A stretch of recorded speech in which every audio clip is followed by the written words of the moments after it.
Bonjour chers amis, bonjour le monde. Dans cette vidéo, j'aurai pour but de vous apprendre à comment rédiger un exercice. Nous allons donc passer à la lecture de cet exercice. Exercice 5. Soit les nombres complexes Z1 égale à 1 plus I, Z2 égale à 2I, Z3 égale à 5 et Z4 égale à 1 moins I racine de 3. 1. Déterminer le module et un argument des nombres complexes ci-dessus. 2. En déduire leur forme trigonométrique, puis leur forme exponentielle. Chers amis, nous allons passer à la correction de ce sujet. Bonjour chers amis, bonjour le monde. Aujourd'hui pour une nouvelle vidéo en mathématiques, notamment sur le chapitre nombres complexes. Dans cette vidéo, je vous pour but de vous apprendre à faire le module et à déterminer un argument des nombres complexes. Puis à trouver la forme trigonométrique, puis la forme exponentielle. Qu'est-ce qu'il faut savoir? Dans un premier temps, connaître la propriété de module. Module de Z égale à la valeur absolue de A, plus IB. C'est-à-dire quoi? Vous devez donc calculer donc la racine de A élevé au carré plus B élevé au carré, c'est-à-dire la partie réelle au carré et la partie imaginaire au carré. Argument de Z. L'argument de Z, pour pouvoir trouver sa réponse, il faudra donc dire cosinus θ égale à la partie réelle sur le module. Sinus θ égale à la partie imaginaire sur le module. Et là, vous allez permettre de trouver votre angle cherché. La forme tribaux. La forme tribaux se représente sous la forme de Z égale à R, facteur de cosinus θ plus I sinus θ. Z égale à R, expo de I θ et la forme exponentielle. Comment faire face à certains sujets? Chers amis, je vais vous demander de suivre attentivement comment procède-t-on à la résolution d'un tel sujet. Exercice. Soit les nombres complexes Z1 égale à 1 plus I, Z2 égale à 2I et Z3 égale à 6. Z4 égale à 1 moins I racine de 3. En 1, détermine le module et un argument des nombres complexes. En 2, déduisant leur forme algébrique, leur forme trigonométrique, puis leur forme exponentielle. Chers amis, l'on vous demande dans un premier temps de calculer le module et dans un second temps de trouver l'argument. On avait signifié que le module de Z se présentera comme Z égale à module de la partie réelle et la partie imaginaire. Concernant l'argument de Z, on aura donc à écrire cosinus θ et la sinus θ. Cosinus θ égale à la partie réelle sur le module déterminé et la partie imaginaire sur le module déterminé. C'est là qu'il formera donc un angle. Et une fois que vous avez trouvé l'argument, vous allez donc passer à la forme trigo. La forme trigonométrique est d'engendrer la propriété suivante. R, facteur de cosinus θ plus I sinus θ. Quant à la forme exponentielle, il suffira simplement de maîtriser la propriété suivante. R est le module et là, expo de I θ. Chers amis, une fois que vous connaissez ces propriétés-là, vous pouvez donc résoudre notre exercice. Alors, la résolution de cet exercice. Chers amis, qu'est-ce qu'il faudra retenir? Il faudra d'abord savoir que Z1 égale à 1 plus I. Z2 égale à 2I. Z3 égale à 5. Et Z4 égale à 1 moins I racine de 3. Nous allons encore répondre à la première question. Il s'agira là de déterminer le module et un argument des nombres complexes.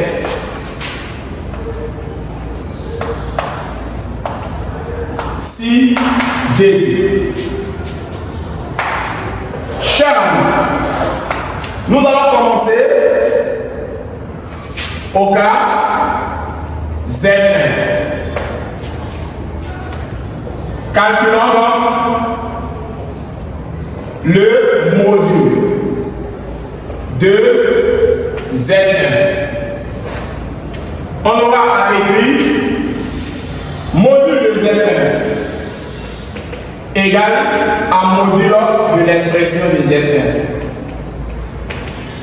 qui sera donc la radicale de la partie réelle au carré plus la partie imaginaire au carré.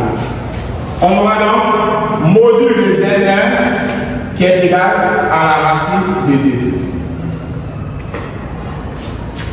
Après le calcul de module, nous allons déterminer l'argument. Nous allons donc dire argument de Z1.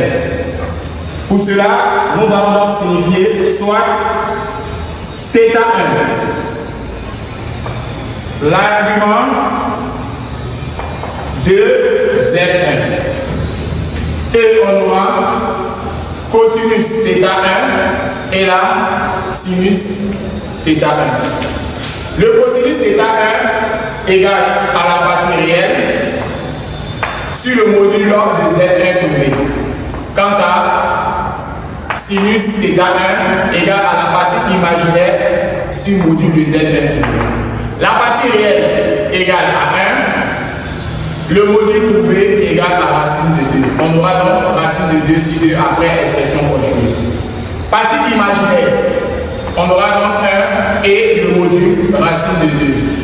On aura donc après l'expression conjuguée racine de 2 sur 2. L'angle formé, l'on trouvera θ1 qui est égal. Une fois c'est fait, θ1 pour racine de 2 sur 2, et racine de 2 sur 2, nous trouvons pi sur 4, plus 2 pi, avec k appartenant à Z. Chers amis, nous allons poursuivre au calcul du module de Z2. Il s'agit donc de ZF. Donc suivez attentivement. Pour Z2, nous allons calculer d'abord le module. Calculons le module de Z2. Module de Z2. Z2 se conçoit sous la forme suivante. 2i. Donc le module de 2i, on aura la racine carrée, partie réelle au carré, plus partie imaginaire au carré. La partie réelle est 0. Alors, Z2, on aura racine de 2 élevée au carré qui donnera 2. Alors, le module de Z2 égale à 2. Nous allons passer à l'argument. Argument de Z2. Soit θ2, l'argument de Z2. On aura cosinus θ2 égale sinus θ2 égale partie réelle sur le module, partie imaginaire sur le module. L'angle formé donnera θ2. On aura cosinus θ2, sinus θ2. La partie réelle est 0, sur le module qui donne 2, on aura 0.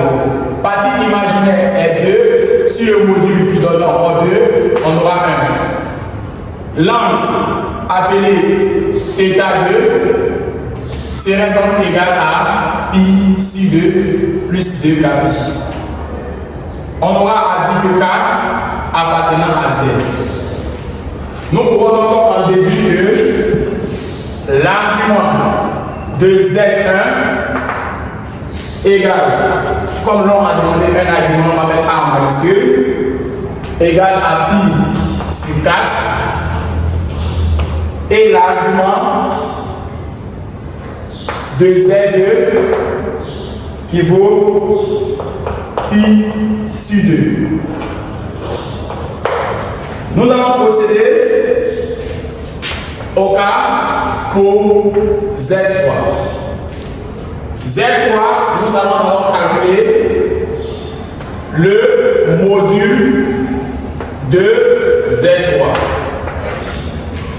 On aura module de Z3 égal à module de C, qui est égal à la partie réelle au carré et la partie imaginaire au carré. On aura Z3 qui est égal à racine de 5 éléments au carré et là 0, qui donnera donc 5. Le module de Z3 nous donnera 5. Nous allons calculer l'argument. Argument de Z3. On aura donc cosinus θ3, sinus θ3. Cosinus θ3 égale à partie réelle sur le module de Z3. Et l'autre partie imaginaire sur le module de Z3. La partie réelle est 5. Le module est 5. On aura donc 1. Partie imaginaire est 0. Le module est 5. On aura donc 0. Finalement, on a cosinus θ3 et là sinus θ3. Dans ce cas, nous obtenons 1 et là 0. L'angle θ3 serait donc sous la forme suivante. 0 plus 2 kappa. Dans ce cas-là, nous avons donc trouvé l'argument. Un argument de Z3 serait donc égal à 0. Nous allons poursuivre pour Z4. Il faudra donc calculer deux modules. Calculons le module de Z4. On aura module de Z4 égal à module et Z4 se présente sous la forme suivante. 1 moins I racine de 3. Z4 serait donc égal à la partie réelle au carré plus la partie imaginaire au carré. Z4 égale à la partie réelle qui donne 1 et le carré va faire disparaître le signe moins qui donne 3. On a Z4 égale à radical de 4. Donc Z4 égale à 2. Argument à présent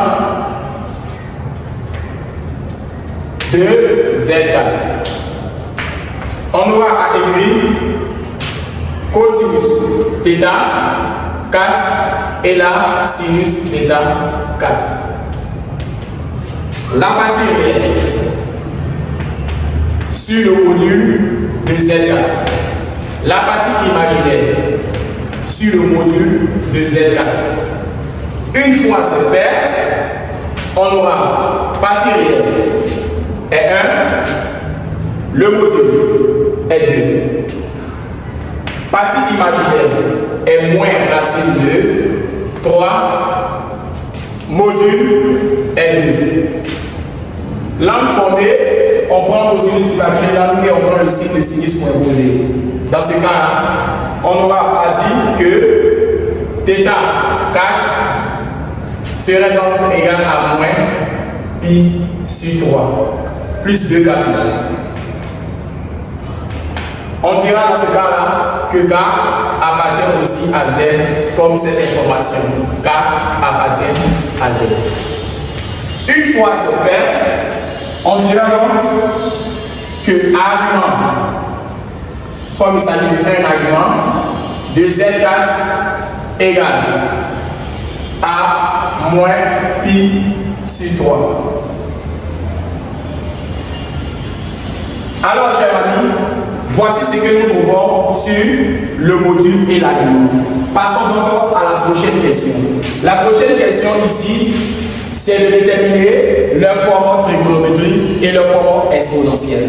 Alors, pour le premier cas, Z1, nous allons donc trouver le module racine de 2 et la forme trigonométrique pi sur 4. Alors, nous allons donc répondre à la prochaine question. Ici, là, il s'agira là de déterminer la forme trigonométrique et la forme exponentielle. Forme trigonométrique. Chers amis, passons donc à la forme trigonométrique pour Z1. Qu'est-ce qu'on sait de Z1? La propriété nous dit que Z1 égale à son module facteur de cosinus de son θ 1 plus I sinus θ 1. Une fois que je connais cette propriété, je dirais Z1 égale M représentant le module. Le module de Z1 est égal à racine de 2. L'angle formé par θ porte le nom de pi sur 4 plus I sinus pi sur 4. Chers amis, le cas appelé Z1 avec pour forme trigonométrique c'est θ. Nous allons passer à la forme trigonométrique de Z2, puis de Z3 et de Z4. Suivez attentivement. Que vaut la forme trigonométrique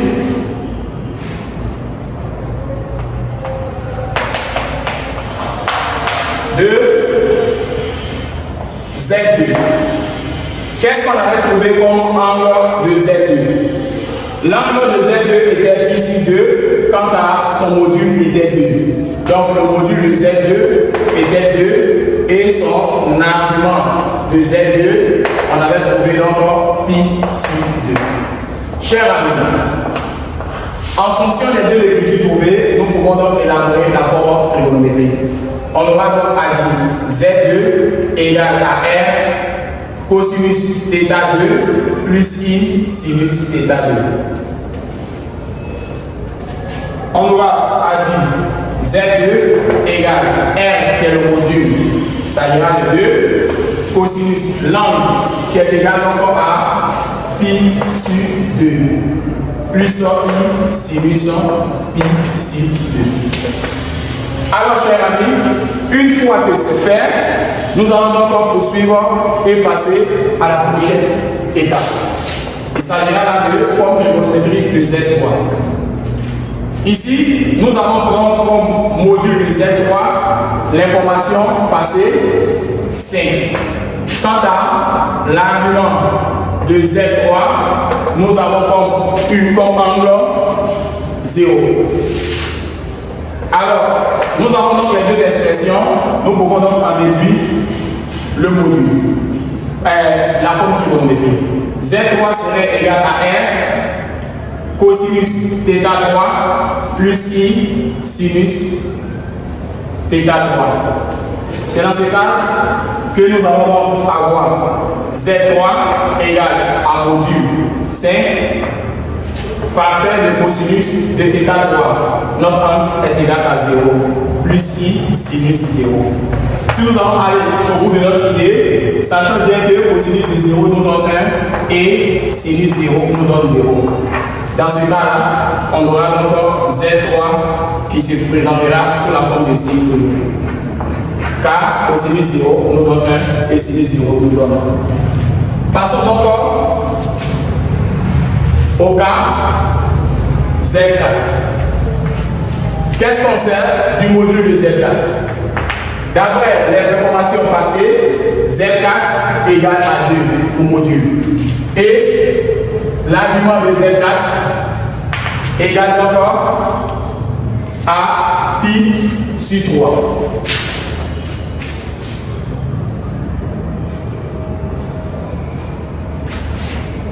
L'argument de Z4 égale à moins pi sur 3. Dans ce cas-là, la forme trigonométrique Z4 égale R cosinus θ4 plus I sinus θ4. Une fois c'est fait, on aura Z4 égale module qui est égal à 2 cosinus moins pi sur 3 plus I sinus moins pi sur 3. On aura cosinus de moins pi sur 3 nous donnera cosinus pi sur 3. Quant à sinus de moins pi sur 3 nous donnera moins sinus pi sur 3. Car cosinus de moins alpha nous donnera cosinus alpha et sinus de moins alpha nous donnera moins sinus alpha. Dans ce cas, chers amis, nous pouvons écrire aussi, en plus de cette écriture, nous pouvons aussi avoir 2 cosinus. Ici, pi sur 3 et là, moins i sinus pi sur 3. Nous pouvons avoir ces 2 formes-là. Chers amis, passons encore à la forme trigonométrique et la forme exponentielle, s'il vous plaît. Forme exponentielle. Nous allons donc décortiquer cette forme en 4 éléments. Pour Z1, on aura Z1 égale à R expo de I θ1. Dans notre cas là, le module de Z du premier, Z1, le module, on avait trouvé racine de 2. Expo de notre θ1, pi sur 4, proche de I. Pour Z2, Z2 égale à R expo de I θ2. Alors Z2, le module de Z2 est 2, expo, l'angle est pi sur 2. On aura I pi sur 2. I peut être ici comme là. Pour Z3, Z3 égale à R expo de I θ3. On aura Z3 égale à R, le module est 5, expo de l'angle est 0. Dans ce cas, I fois 0 fait 0, expo de 0 donne 1. Donc, on peut l'écrire comme ça. Comment l'écrire comme ça?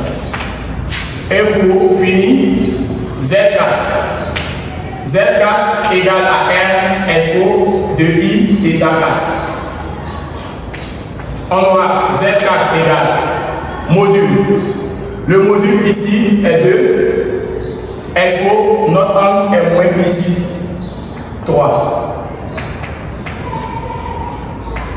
Chers amis, dans cette vidéo, j'avais pour but de vous apprendre à décortiquer l'information de modules, de arguments, de formes trigo et de formes exponentielles. Cette vidéo a été financée par Canal. Sur ce, je vous dis merci et au revoir pour une nouvelle vidéo.